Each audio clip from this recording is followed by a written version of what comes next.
Jollibee. Let's go. It's too early, eh?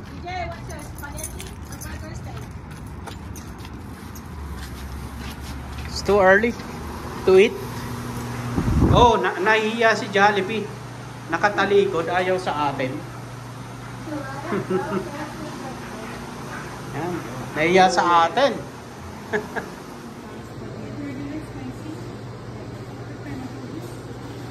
CJ, sabi nga nila, video everywhere, vlog everywhere. Ako naman, okay. So yan guys, nasa Jollibee kami. Medyo maaga-aga pa. I-share ko lang sa inyo kung magkano yung binayaran ko. Ayan. Ang binayaran ko guys, Sus Mariosep daw. $95.41.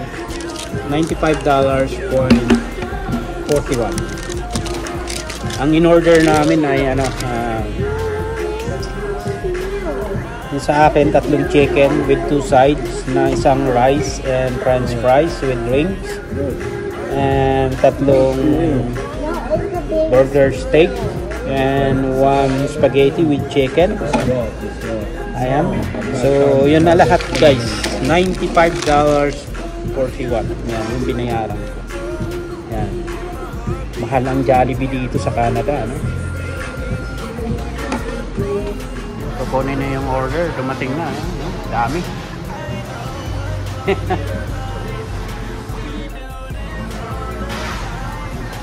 Bagay mag-service pero sa Jollibee si EJ, oh, sa Pilipinas. Kasmay.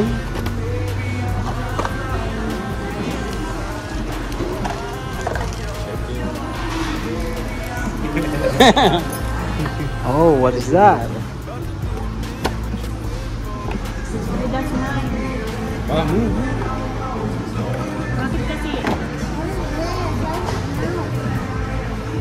Kain muna kami guys. Ano sa'yo, G? Wow! Ano sa'yo? Same with CJ?